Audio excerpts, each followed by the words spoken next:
Welcome to I Know a Guy Bicycles, hanging out with the guy. Hi, I'm Justin the guy. Hanging out with the guy on this little bike. Guess what? It is Friday and I'm about ready to finish up on the Specialized. Learning how to use this. Here we go.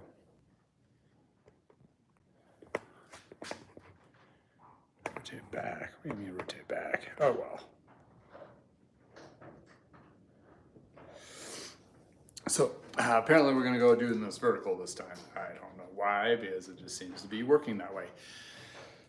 That's what I have right here. Next to me is a Specialized Roubaix, and we're going to be finishing up, stringing up the cables, adjusting the derailleurs, and wrapping the bar. So this is just a hanging out of the guys series. So I'm just going to jibber jabber while I do this.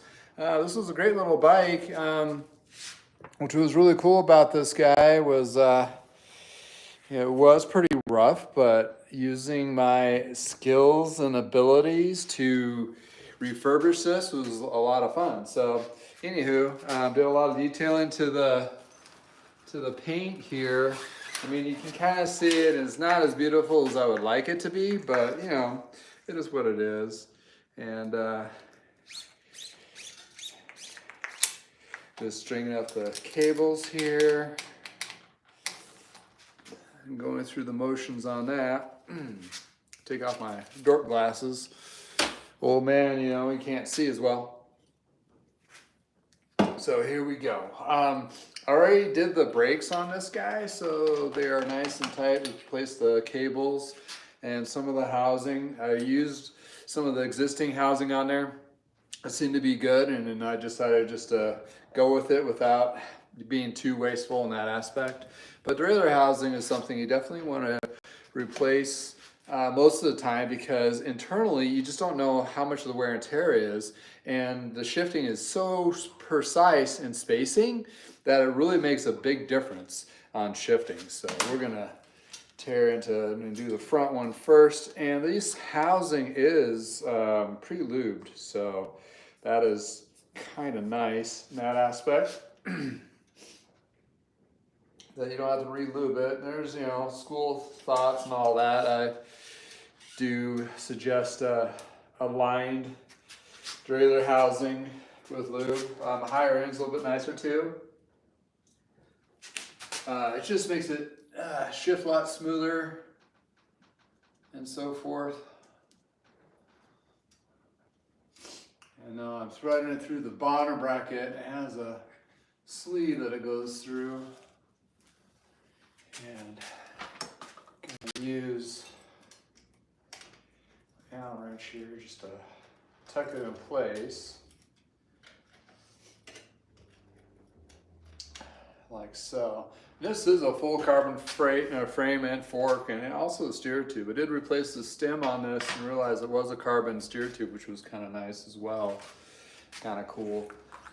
One of those neat little features back in the day. So that's where, you know, you get a bike like this used, and it's gonna blow the doors off of anything new that is in the price range of $1,500 or $2,000, because when you're looking at a $1,500 to $2,000 new road bike on the floor, that's basically has the bottom line componentry on it. But this guy has Ultegra 105 mix, where it's more on the upper end, the combination of full carbon and frame and fork. I did ride one of these for a season, which was a lot of fun, and it did really well. Very comfy, that kind of thing.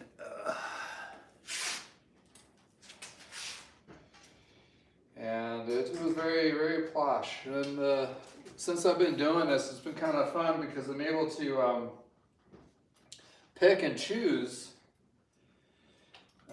bikes to ride that back in the day I either didn't have the funding to do so, or I worked in a bike shop where you were kind of stuck to their brands, and this gives me the opportunity to ride different brands and have fun with it. So that's what we got going on here.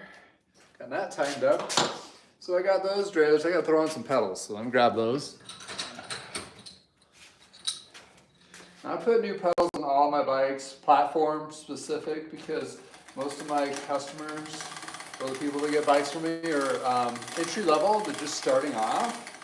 So getting platform pedals is a good start for them before they venture off and do the clipless. And it's always a good rule of thumb to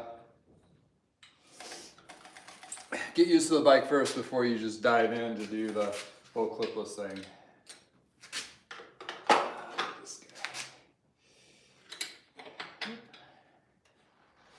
These don't have the 15 millimeter on there on this, so I have to use the Allen, and there it uses a 6 on this guy, which are some of the high-end clipless pedals do the same thing. So essentially the same concept, pedaling backwards tightens it. So I got the pedals on there, so now I can start doing my shifting. Starting with the rear, one index from the small up, trying to get that identified to get the cable tension set. The cable tension is going to be the a little wonky in the middle part, because that's where it's kind of like that soft spot of the shifting spectrum, so going back and forth. So you want to get that to fit good. And now, since I got that kind of lined up, it seems to be hitting those gears just right, so I lucked out there. Now I'm going to adjust the front. See if I can get it to jump from small to big, which this seems a little light. So, cable tensions need to be tightened up a little bit.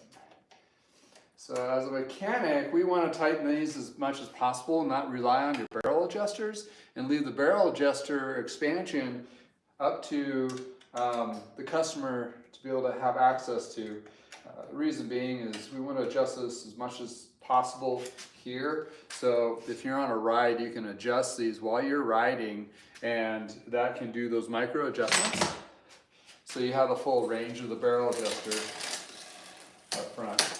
That's a little too tight, loose. I did notice I need to bring this in a little bit so it's close to the chain but not rubbing. Then try to readjust this.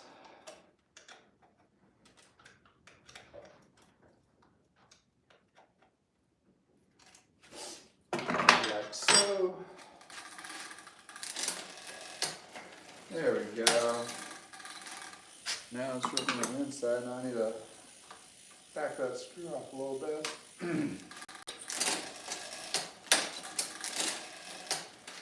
There we go. And now I'm going to do the outside spectrum.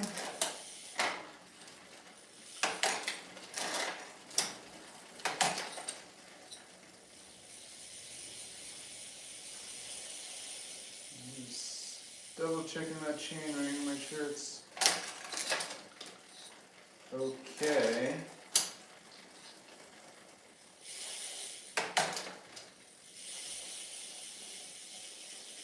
Looks to me, right through here, we have a little bit of a bowing of the derailleur, or chain ring. Oh, where's my little guy? Where'd you go, little guy? Oh, there it is.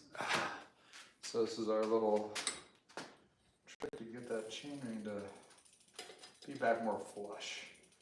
So I'm not grabbing the teeth, I'm grabbing the chain ring itself. Kind of give it back to its memory original spot. Like that.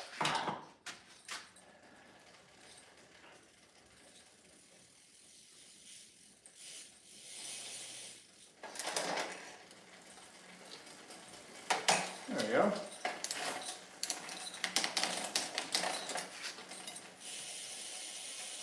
This needs to be backed on just a little bit.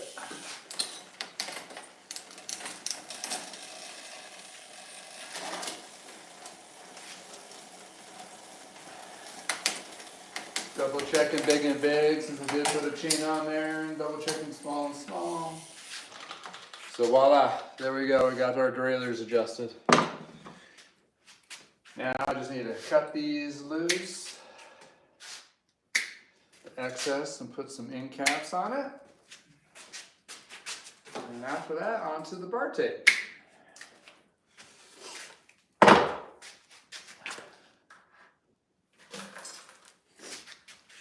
So I go fancy. I buy these extra little cable ends that are different colors just for fun.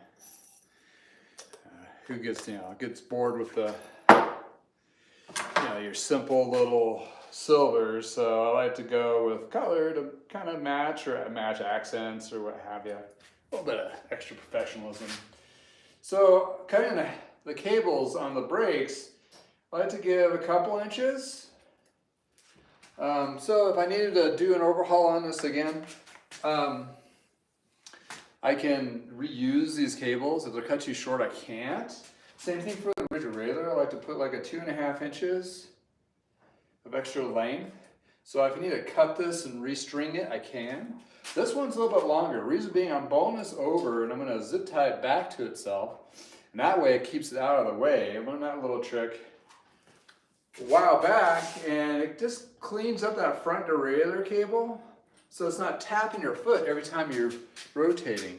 So I'll show you what I'm doing here. So taking one of these extra, the thinner zip ties, which are these guys here. And I zip it around the cable that's coming up from the bottom. This is kind of tricky, but it's a tight area. Not zip it all the way, just get it started. And what I like to do, then I take this guy and bow it underneath. And what I'll do is a faux pas and bring you in for a close-up. See.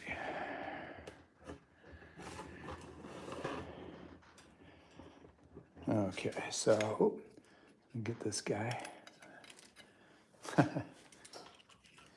Hopefully you can see what I'm doing here. So what I'm doing is I'm taking this, bowing this underneath, and I push it to the inside or forward so it's not sticking out and potentially hitting the tire. And hopefully you can see what I'm doing. Then I zip it down tight, but this is still too loose. So what I like to use these cable puller. It looks great on zip ties, and just make it snug so it holds it in place. And do that again. Get up there, get a better bite on it, like so. And then push it down. Then I try to cut these as close as possible. So if that little tip sticks out, you'll cut it at an edge. That can cut you, so you want to make sure you get as close as possible on it. So that's a little trick there. So when I'm pedaling, you see it's not going to hit or tap on that. So back to the forward.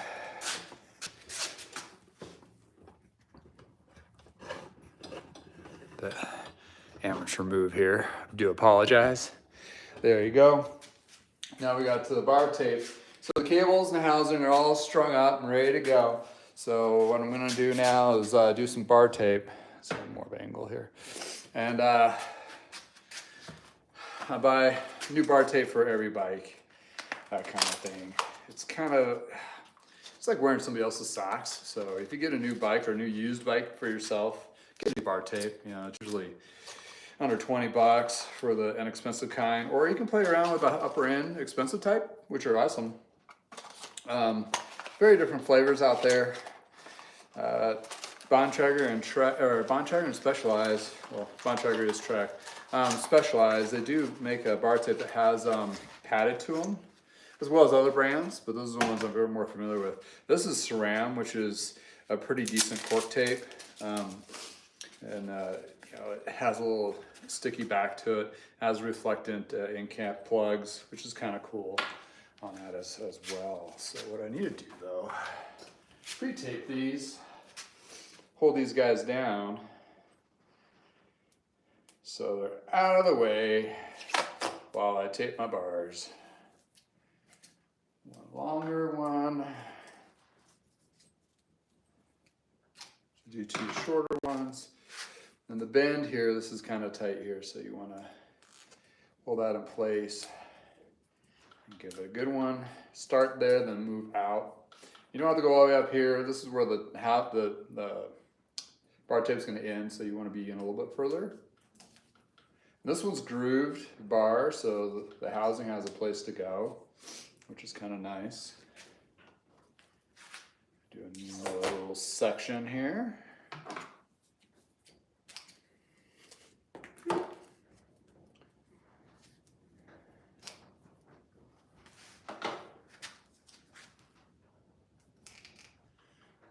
And get this corner in place.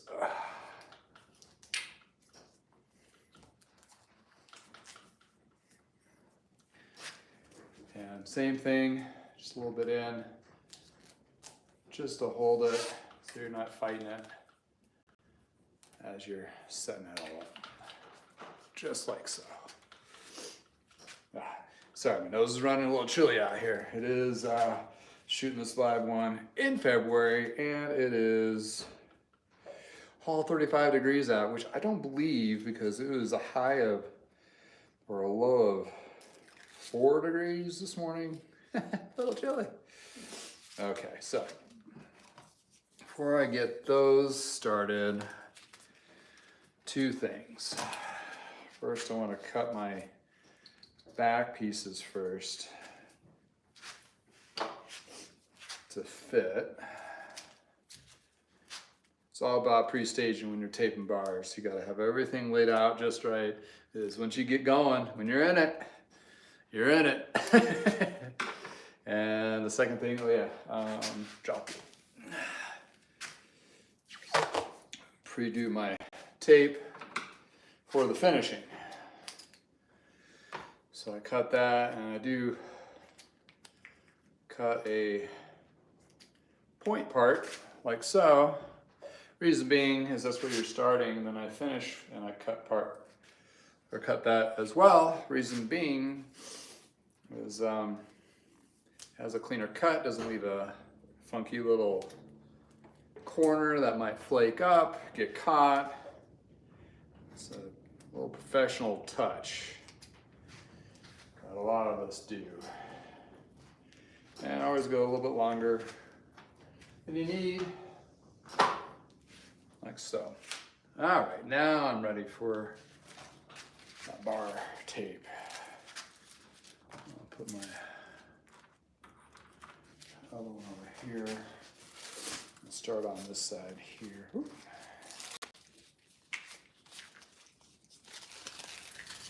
I like to take all of it off, the sticky part, before. This makes it easier. This goes right there. All right. Also, this has logoing on it, and the professional touch is having the logoing face the same direction on both sides.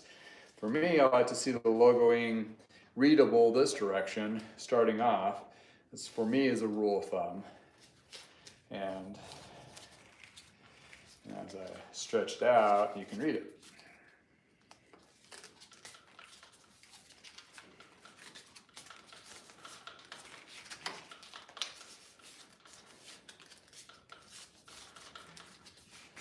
As I go along this notch, try to keep the spacing the same. A little bit wider spacing down here, and I'll tighten it up on top to give more overlap. Reason being is your hands are mostly on this area more, and you want more cushion. So all those little things we're thinking of, or should be thinking of, as we're taping bars. What's the experience of the rider? And if you're a kind of rider that puts a lot of pressure on here all the time, then you might want to add a little extra coverage on the bottom.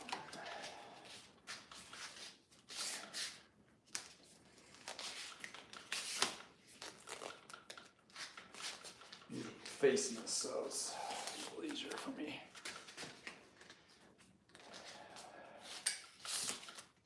Like so. You can go to that corner, go extra coverage, help with a hand fatigue as writing. trying to keep it consistent. Don't want to make it too overlap because you'll run out of tape. Because you got all this other space. So if you have smaller bars, you can overlap a lot more. But sometimes when you got wider bars, you got to consider that spacing. Try to get as much of the tape on there, regardless, unless it's a really short bar. Just because, you know, why not? You know, visually line of sight, a line cut for that angle.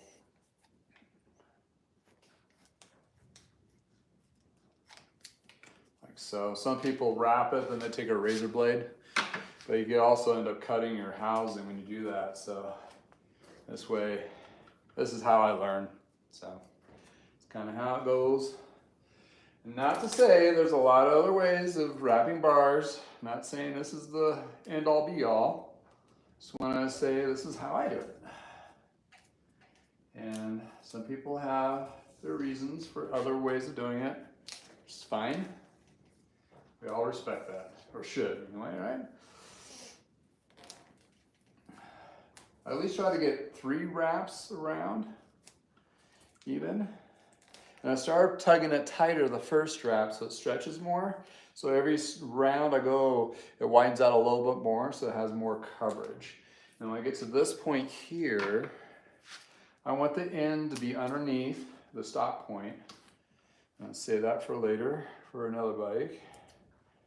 And I do that pointy thing again. And it goes right underneath. So it's nice and clean. And last but not least, bar plug.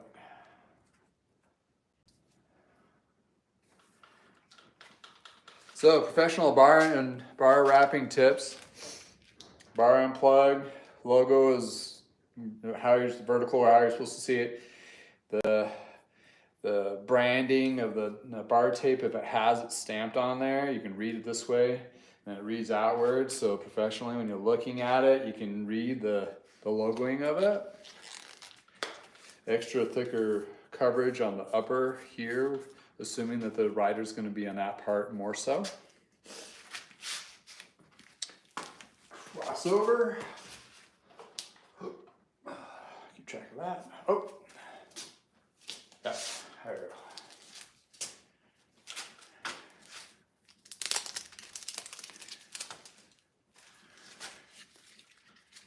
And again, I like to get all this off so I'm not fighting it as I'm trying to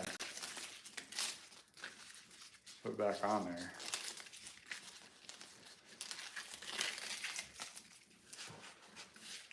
I do leave a nice little mess underneath me that I clean up after. This is kind of like when you're in the mix, you just can't let go. And you know, in the shop every time, this is when somebody would call for me or the phone would ring. You're right in the middle of it. So again, logoing, I'm gonna do facing upwards. Do the overlap on the bottom part first. Get a nice angle. Also leave a little gap extra. That's where that bar unplug fits right in. And it holds it in place.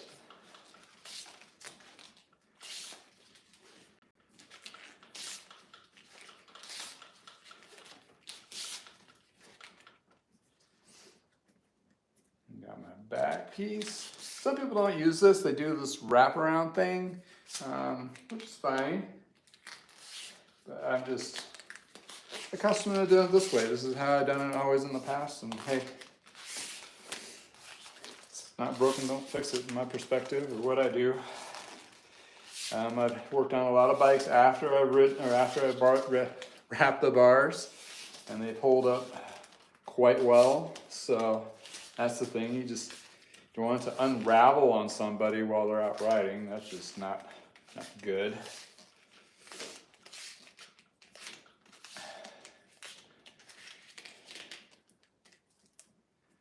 Okay. So here I'm on the back side, so I'm going to be cutting underneath. I usually like to cut the tail off so I can actually see what I'm doing to get that line.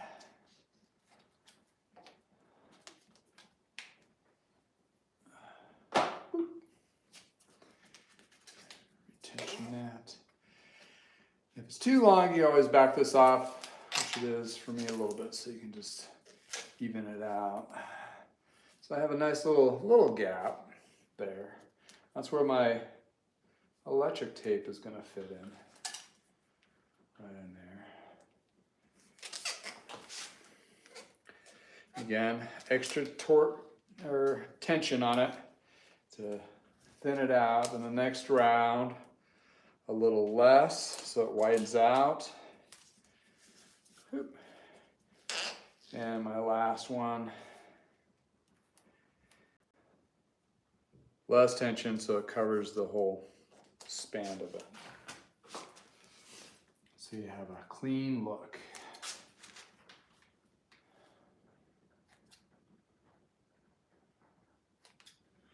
Like so.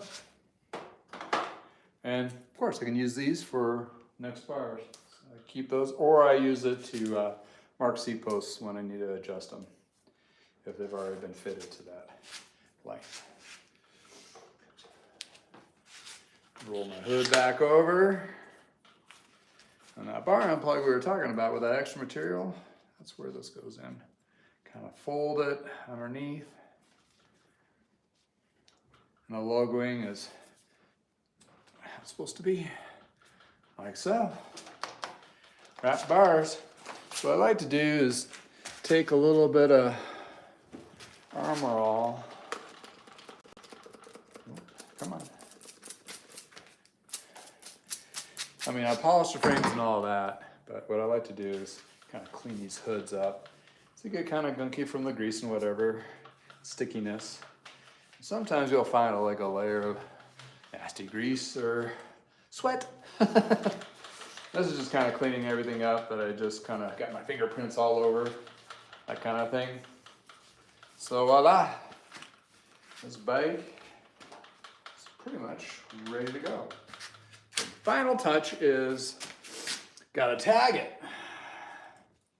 What I mean by that, get my stickers on there and my QR code so they know who it came from. QR code down there. So somebody riding by like, oh, nice bike, where'd you get it at? Scan the QR code, there you go. Also, I have little circle dot stickers. These guys. These were my frame stickers and I ordered the wrong size. Didn't really know what a 1-inch looked like. So what I did is I decided these make excellent safety rubbing stickers with my own branding. But you know, when you buy like 5,000 stickers and you're like, oh, these are too small for bike frame stickers. Yeah, I found a purpose for them. Like so. So what I mean, what those are really designed is to keep it from rubbing up the frame. You usually get dirt on these and it'll leave marks and scuff up when I detail them.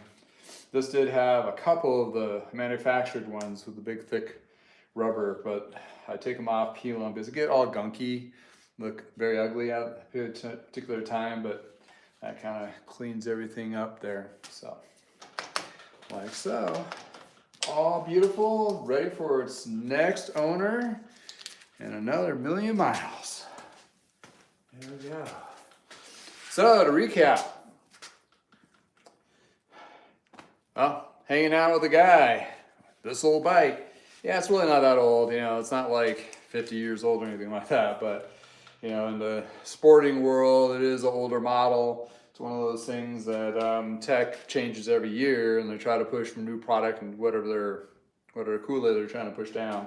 But this is when the particular bikes where the carbon fiber is starting to be layered together.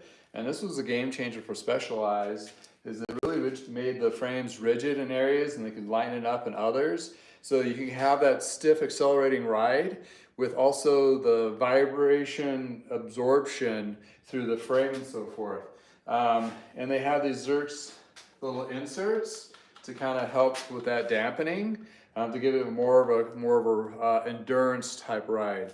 Roubaix is used on a lot of different bikes and so forth and different brands because it's based off of Paris-Roubaix, which is a cobblestone race, which is very jarring on you. So they're trying to take a bike and brand it like this will take up that jarring. Well, gravel bikes has taken over a lot portion of that in the current bike lines, but you can't find a gravel bike for the life of you. And if you did, it's going to be upwards of $2,000 to $3,000. Some of these bikes are still within that range, even though you can't do the wider tire, but you can still put an inverted tread from Continental on there. It's pretty decent to make it a little more versatile.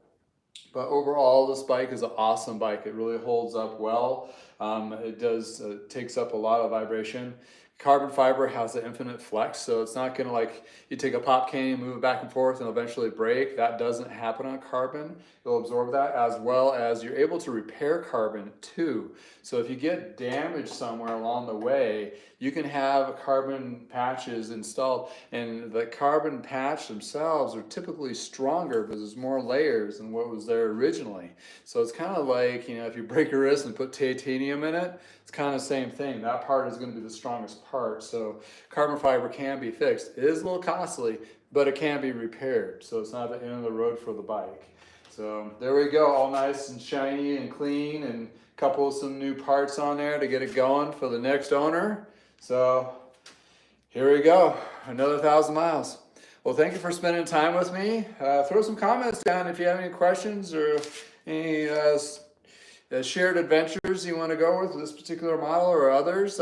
It's awesome. We're a community here. So anyway, thank you for spending your time with me, and I hope you have a wonderful day. Take care.